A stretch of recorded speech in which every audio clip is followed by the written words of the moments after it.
యేసు రక్తము చేత సంఘంలో కడగబడినటువంటి మనము ఏ లక్షణాలు కలిగి ఉండాలి అన్న విషయాన్ని ఒకసారి మనం జ్ఞాపకం చేసుకోవాలి ప్రియులారా.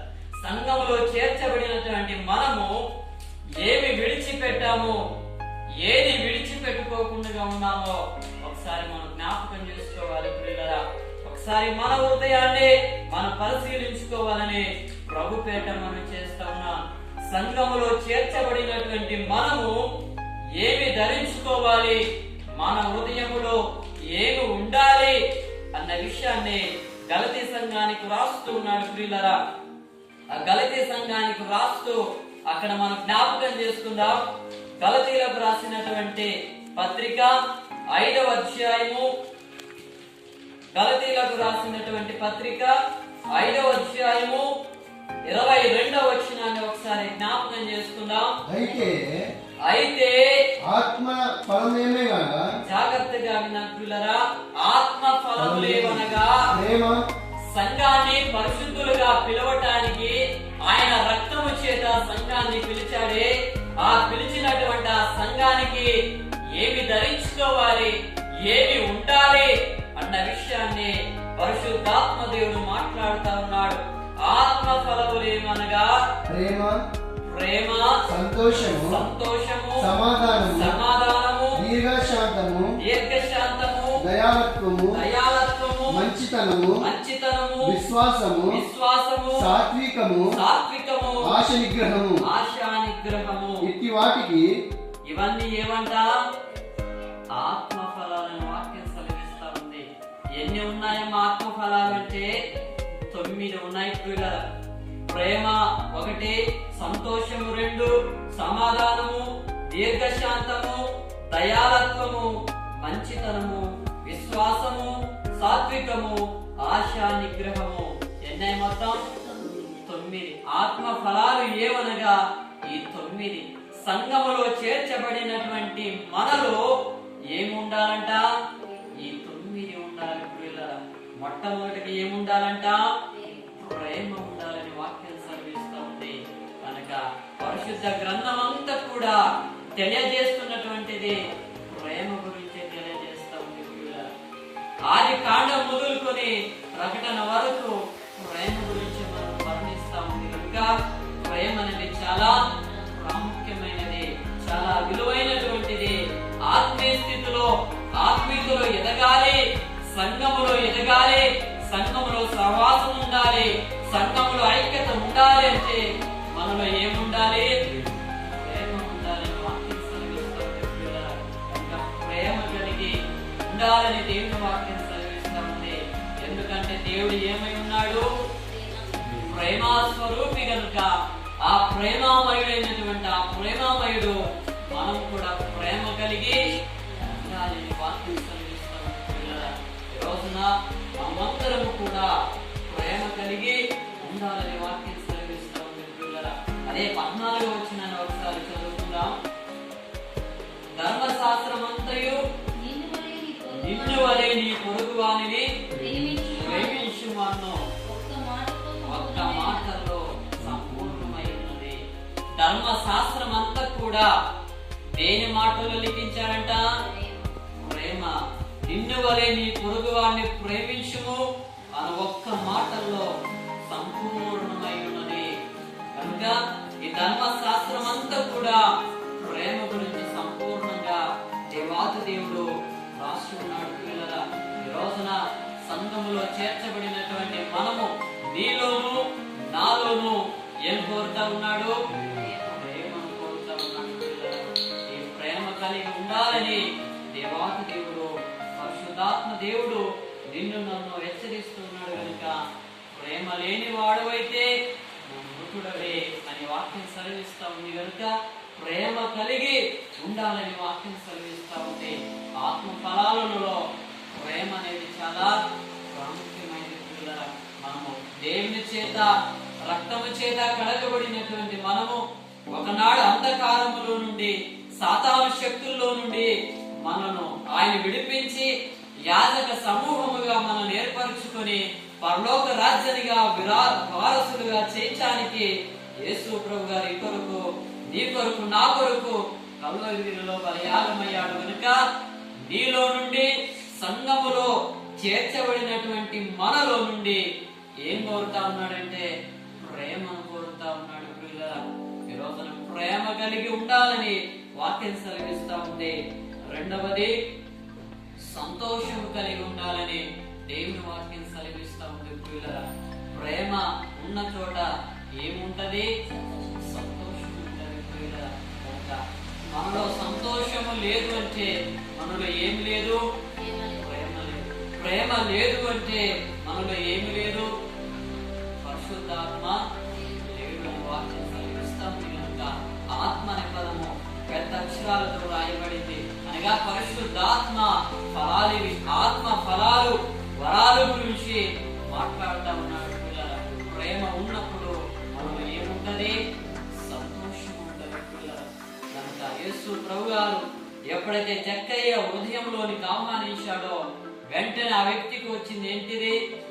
సంతోషం వచ్చింది. ప్రియులారా, ఈ రోజున యేసు ప్రభు గారిని చేర్చుకున్నటువంటి మనలో సంతోషం ఉన్నదా? ఒకసారి మనం జ్ఞాపకం చేసుకోవాలి. మన కుటుంబంలో సంతోషం ఉన్నదా? మన కోడల మధ్య, అత్త కోడల మధ్య సమాధానం కలిగి ఉన్నామా? మన కొడుకుల మధ్య సమాధానం కలిగి ఉన్నామా? సంఘములో సంతోషం కలిగి ఒకరికి ఒకరు హెచ్చరించుకుంటూ, ఒకరికొకరు గద్దించుకుంటూ, ఒకరికొకరు మన యొక్క తప్పిదములు సరిచేసుకుంటూ ముందుకు సాగిపోతా ఉన్నామా? ఒకసారి మనం జ్ఞాపకం చేసుకోవాలి. కీర్తనకారుడు అంటా ఉన్నాడు, దిద్దుబాటంట అసహ్యముగాని కనబడుతుంది, సరిదిద్దుకోవడం నీకు అసహ్యమాయనా అని వాక్యం సెలవిస్తా ఉంది. కప్పుకోవడం శాపము, దానిని సరిదిద్దుకోవడము ఆశీర్వాదం వాక్యం సెలవిస్తా ఉంది. కనుక సంతోషం మనలో ఉండాలి అంటే మనలో ఏముండాలి? ప్రేమ ఉండాలి. ఒకసారి మనం సంతోషం ఉన్నదో లేదో ఒకసారి మనం జ్ఞాపకం చేసుకోవాలి. పిల్లల మూడవదిగా సమాధానం కలిగి ఉండాలి. ఏం కలిగి ఉండాలి? సమాధానం కలిగి ఉండాలి. ఈ రోజున సమాధానము, సంతోషం లేక ఉన్నటువంటి కుటుంబాలలో అనేకంగా మనకు కనబడుతూ ఉన్నాయి. పిల్లల కనుక మన కుటుంబములో సమాధానం కలిగి ఉండాలంటే మనలో ఏముండాలి? సంతోషం ఉండాలి. మనలో సంతోషం ఉండాలి అంటే మనలో ఏముండాలి? ప్రేమ ఉండాలి. ఈ ప్రేమ ఉండాలి అంటే మనలో ఎవరుండాలి? పరిశుద్ధాత్మ ఉండాలి. అది సేవకుల్లోనూ విశ్వాసులోనూ ఈ లక్షణాలు ఖచ్చితంగా ఉండాలి. ఒకసారి మనం జ్ఞాపకం చేసుకోవాలి. మనలో సమాధానం ఉందా? ఒకసారి మనం పరిశీలించుకోవాలి.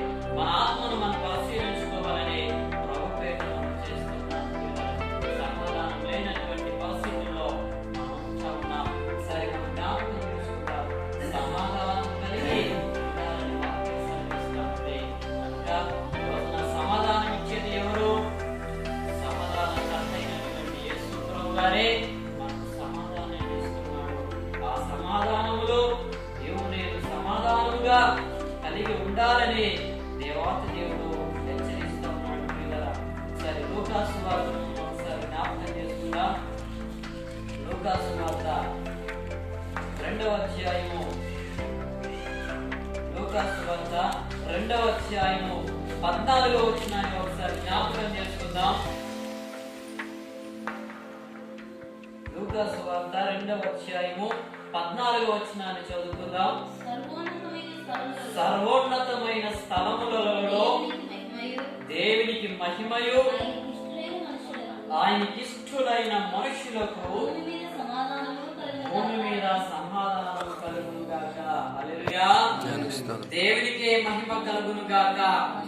సమాధానం ఎవరికి ఇస్తాడట? ఆయనకిష్టులైనటువంటి వారికి. ఆయనకిష్టులైనటువంటి వారు ఎవరు అంటే వాక్యాన్ని విని వాక్యానుసారంగా నడుచుకుంటూ వాక్యానుసారంగా బ్రతుకుతున్న వారికి ఏమిస్తాడట?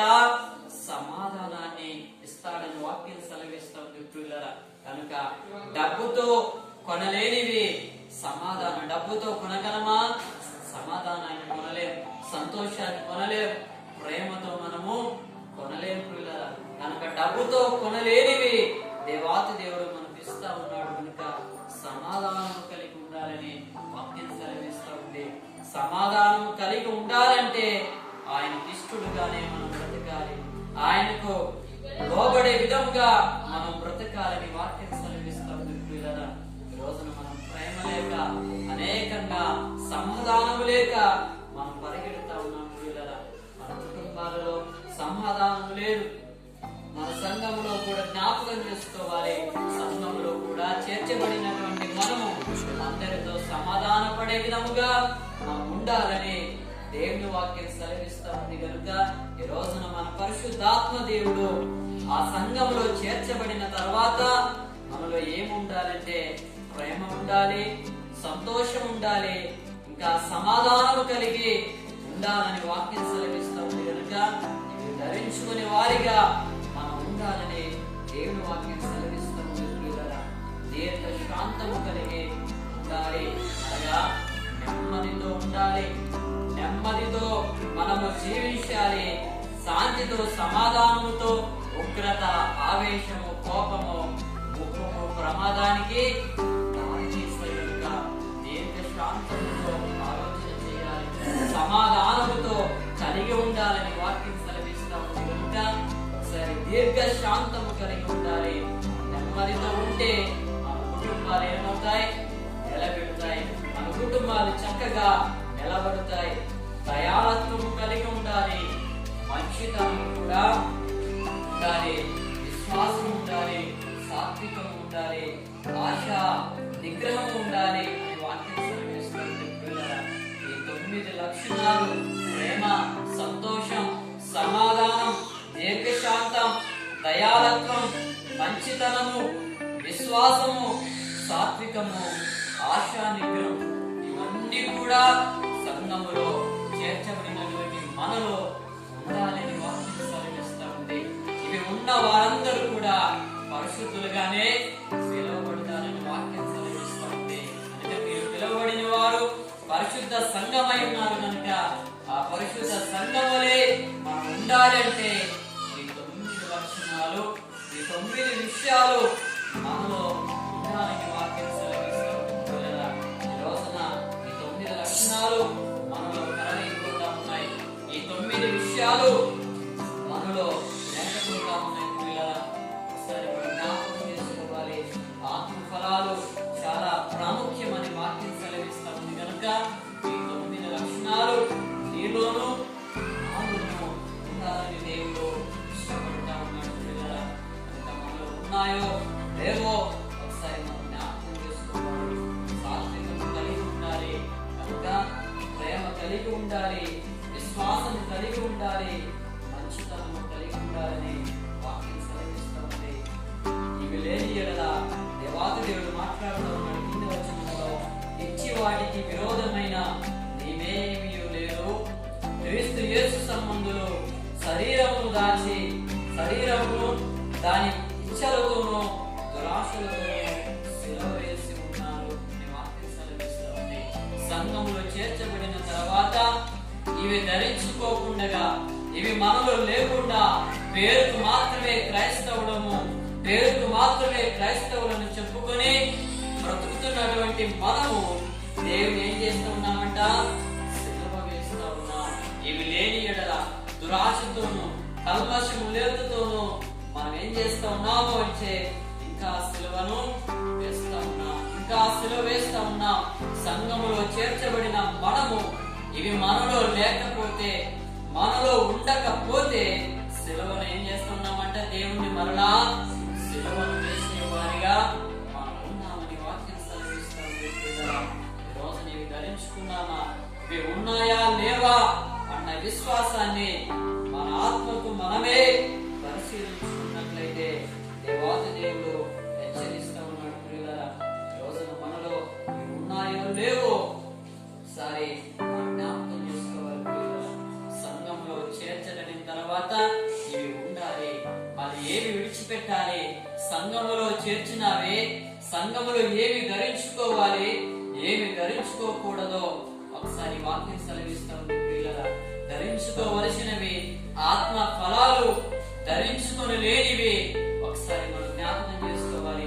అదే 19వ వచనాన్ని ఒకసారి జ్ఞాపకం చేసుకుందాం. అయితే 19వ వచనము, శరీర కార్యములు స్పష్టమై ఉన్నవే. గలతీ పత్రిక 5వ అధ్యాయము 19వ వచనంలో రాయబడి ఉన్నాయి ప్రియులారా, సంఘములో చేర్చబడిన తర్వాత ధరించుకోవలసినవి ప్రేమ, సంతోషము, సమాధానము, దీర్ఘశాంతము, దయాళత్వము, మంచితనము, విశ్వాసము, సాత్వికము, ఆశా నిగ్రహము. ఇవి ధరించుకోవాలి. ధరించుకొనలేనివి, దేవునికి ఇష్టము లేనివి, దేవునికి నచ్చనివి ఆ 19వ వచనములో రాయబడింది ప్రియులారా. శరీర కార్యములు స్పష్టమై ఉన్నవి. అవేవనగా చారత్వాన్ని, అపవిత్రత, కామతత్వము, విగ్రహారాధన, వ్యభిచారము, ద్వేషములు, కలహములు, మత్సరములు, క్రోధములు, కక్షలు, భేదములు, విధములు, అసూయలు, మత్తతులు, అల్లరితో కూడిన ఆటపాటలు మొదలైనవి వాక్యం సెలవిస్తూ ఉంది. సంఘములో చేర్చబడిన తర్వాత విడిచిపెట్టవలసినవేవనగా మారు మనస్సు పొందాము గనుక, మారు మనస్సులో అడుగు పెట్టాము గనుక జారత్వాన్ని విడిచిపెట్టాలి. అపవిత్రమైన దేనిని కూడా మనం ముట్టకూడదు, చేయకూడదు. కామత్వాన్ని విడిచిపెట్టాలి.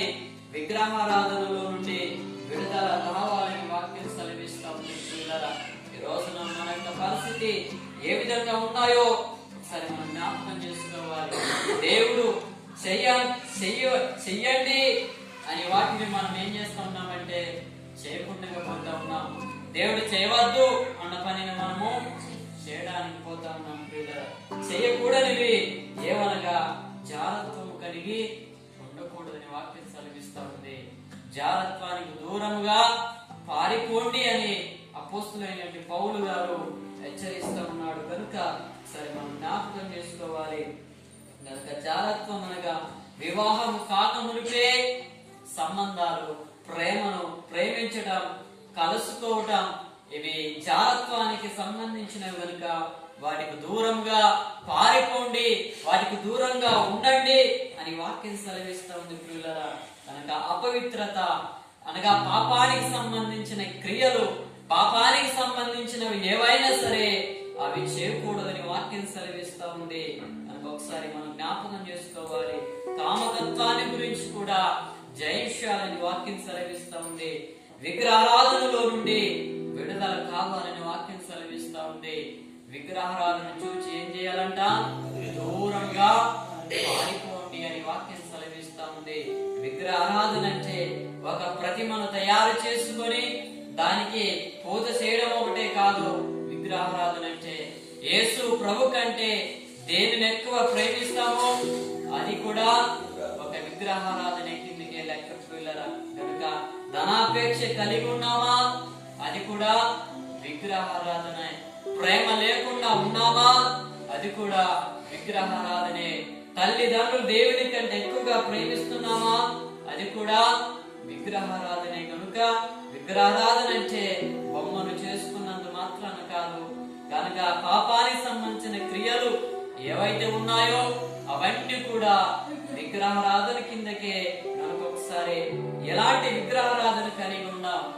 ధనాపేక్ష విగ్రహారాధనలో నుండి విడుదల పొందావా?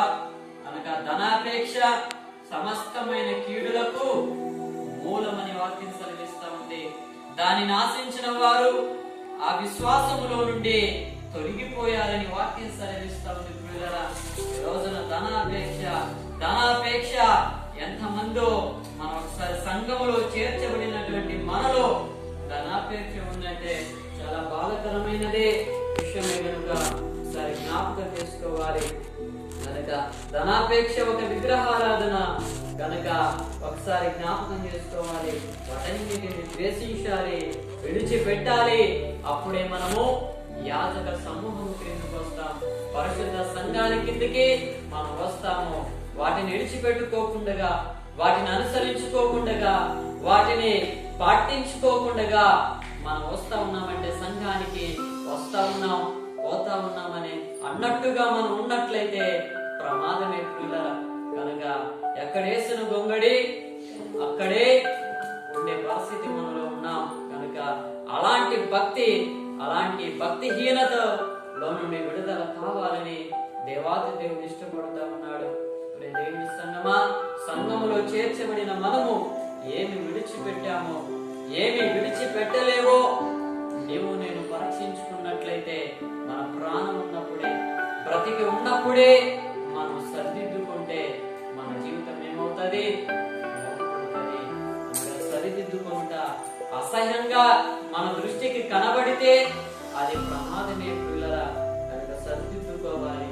ఏమి ఆత్మ సంబంధమైనవి, విరుద్ధమైనవి దేవునికి నేను ఏం చేస్తా ఉన్నాను అని ఒక్కసారి నిన్ను పరీక్షించుకుంటే, ఒకసారి నీ మనస్సును దేవుని వైపు మళ్లించుకొని నీవంతకే నీవే ఒంటరిగా కూర్చున్నప్పుడు నేను దేవునికి ఇష్టం లేనివి ఏవైనా చేస్తున్నానా అన్న ఒక్కసారి ఆలోచించుకొని ప్రార్థన చేసుకుని మరలా వాటిని విడిచిపెట్టడానికి ప్రయత్నం చేస్తే ఖచ్చితంగా ఏం చేస్తాడు?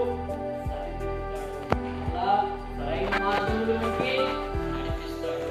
ఎవరి మీద వాళ్ళ మీద కోపపడితే అది మనకే కనుక సరిదిద్దుకునే గుణము మనలో ఉన్నట్లయితే ఖచ్చితంగా దేవుడు ఏం చేస్తాడు?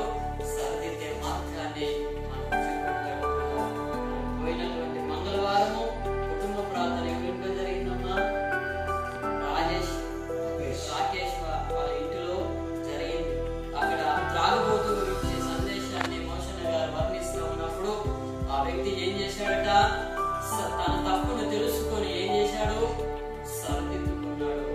అయ్యో, ఇది త్రాగడం వలన ఇది నాకు నష్టమే, కుటుంబానికి నష్టమే, నాకు నష్టమే, ఆరోగ్యము పాడే అని తెలుసుకుని ఆ వ్యక్తి ఏం చేశాడు? ఆ వ్యక్తి యొక్క జీవితంలో సరిదిద్దుకున్నాడు. ఇంటి నుంచి విడిచిపెట్టి ఆదివారం మీరు చర్చికి రావాలి అంటే అది మంచి పని, చెడ్డ పని సరిదిద్దుకోవడం. అదే అన్నే గర్తిస్తావా అని ఆశయించుకున్నట్లయితే అది ఎవరికి ప్రమాదము? కనుక దిద్దుబాటు ఆశయించుకోవడం అది తప్పు, దేవుని వాక్యానికి విరుద్ధం. సరిచేసినప్పుడు, సరిదిద్దినప్పుడు దేవుడు సరిచేసుకుని మరలా ఆయన సరైన మార్గమును నడిస్తే దేవుడు ఖచ్చితంగా కార్యం చేస్తాడు. ఆ వ్యక్తి రాజేశ్వర వ్యక్తి ఏం చేయాలి? మా పైన తిరుగుబాటు చేయాలి, కోపపడాలి. అయినా ఆ వ్యక్తి ఏం చేశాడంటే ఆ వ్యక్తి అన్యుడిగా ఉన్నాడు. ఇంకా సంఘములో ఆ వ్యక్తి చేర్చలేదు. ఆ సంఘములో చేర్చబడి కూడా మనలో ఏమున్నాయి? దిద్దుబాటు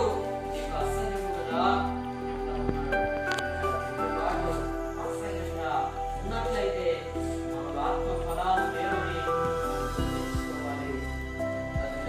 ఏదో ఒక విషయంలో ప్రతి మానవుడు ఏం చేస్తూ ఉంటాడు? ఖచ్చితంగా చేస్తూ ఉన్నప్పుడు తెలిసిన వారు లేదా దైవ సేవకులు, దేవుని సేవకులు లేదా మన తోటి ఆత్మీయ విశ్వాసులు, సహోదరులు అమ్మా అది తప్పు, అయ్యా ఇది తప్పని మనల్ని బెదిరించినప్పుడు, సరి చేయడానికి ప్రయత్నం చేసినప్పుడు మనం ఏం చేయాలి? వారిపైన ఏ మాత్రం కూడా ఆ మాటను బట్టి మనం ఆలోచించాలి. ఇది స్థితిలో ఉన్నానా, ఈ స్థితిలో లేనా అన్న మనస్సాక్షిని నీ మనస్సాక్షి చంపుకొని పని చేయవద్దు. నీ మనస్సాక్షి నిన్ను గద్దించినప్పుడు, నీ మనస్సాక్షి నిన్ను ప్రేరేపించినప్పుడు తక్షణమే దేవుని సన్నిధిలో సరిదిద్దుకోవాలి. అట్లయితే దేవుని బిడ్డలవుతాం. సంఘములో చేర్చబడిన క్రైస్తవులుగా పెంచబడతాము. ఈ రోజు నువ్వు నాతోనే మాట్లాడావు, నీ సేవకుని ద్వారా నాతో మాట్లాడవయ్యా, నా జీవితాన్ని సరిచేసావయ్యా, నా బ్రతుకును మార్చావయ్యా, అందరికి స్తోత్రాలని ప్రార్థన చేస్తే దేవుడు ఖచ్చితంగా ఏం చేస్తాడు? ఖచ్చితంగా కార్యాన్ని లేదు. మా గురించే, నా గురించే, మనందరి గురించే వాక్యం అనేది నీ గురించి, నా గురించి సంఘం అంతటికి, ప్రతి ఒక్కరికి వాక్యాన్ని వర్తించే మాట. ఈ మాటలు నాకు వర్తిస్తాయి, నీకు వర్తిస్తాయి, ప్రతి ఒక్కరికి కూడా వర్తిస్తాయి. ఆ వర్తించినప్పుడు మనలోని లోపాలు దేవుని పరిశుద్ధాత్మ ద్వారా హెచ్చరిస్తూ ఉన్నప్పుడు అప్పుడు నీ మనస్సాక్షి కొరకే మాట్లాడాడు, ఈరోజు నా కొరకే మాట్లాడాడు. అయ్యో నేను సరి చేయాలి, ఈరోజు నేను సరి చేసుకోవాలి. ఇదే నా తుది అవకాశము, ఇప్పుడే నా ప్రాణం పోతే ఎలా అని ఒకసారి నీ మనస్సును ఒకసారి రివిజన్ చేసుకుని నువ్వు ప్రార్థిస్తే ఖచ్చితంగా ఏముంటుందట, దేవుడు సరి చేస్తాడు. సరి చేసి మరలా నూతన విశ్వాసంలోనికి ఉన్న విశ్వాసాన్ని మరలా రెట్టింపుగా దేవాదేవుడు మనందరికీ అనుగ్రహిస్తాడు. పిల్లల కనుక దిద్దుబాటు చాలా ప్రాముఖ్యమైంది. కనుక దిద్దుబాటు ఆశ్రయించుకుంటే దేవుణ్ణి ఆశ్రయించుకుంటాం. దేవుని ప్రేమించలేని వారిగా మనం ఉంటాం. దేవుని సంఘములో చేర్చబడిన నీవు నేను, దేవుని సంఘములో క్రైస్తవుడిగా క్రైస్తవురాలుగా నిలబడుతున్నటువంటి మనము ఈ రోజున క్రీస్తుని ధరించుకున్నామే, రక్షణ వస్త్రాన్ని మనం ధరించుకున్నామే. ఏమి విడిచిపెట్టాము? ఇంకా పాత పద్ధతులే, ఇంకా పాత ఆలోచనలే, పాత విషయాలే, పాత మనస్సే కలిగి ఉన్నట్లయితే ఈ రోజు నుంచైనా సంఘములో చేర్చబడి కొన్ని సంవత్సరాలు కొన్ని నెలలు ఉన్నప్పటికీ ఎక్కడేసిన గొంగడి అక్కడే ఉన్నట్లయితే లాభం లేదు. పిల్లరా, ఈ రోజున మీ నేత్రాలు తెరిచి ఒకసారి దిద్దుకునే స్వభావములోనికి, దిద్దుకునే జీవితములోనికి నువ్వు నేను వెళితే దేవుడు ఖచ్చితంగా నీకు నాకు సహాయం చేస్తాడు. ఇంకా సంఘంలో చేర్చబడినటువంటి నీవు నేను ఆత్మ ఫలాలు కలిగి ఉండాలి. శరీర కార్యాలు ఏమాత్రం మనలో ఉండకుండా విడిచిపెట్టి ఆత్మీయ స్థితిలోనికి వెళ్ళాలని, దిద్దుకోవాలని ప్రభు పేటమును చేస్తూ గట్టి మాటలు దీవించి మనందరి హృదయాలలో భద్రపరచును గాక.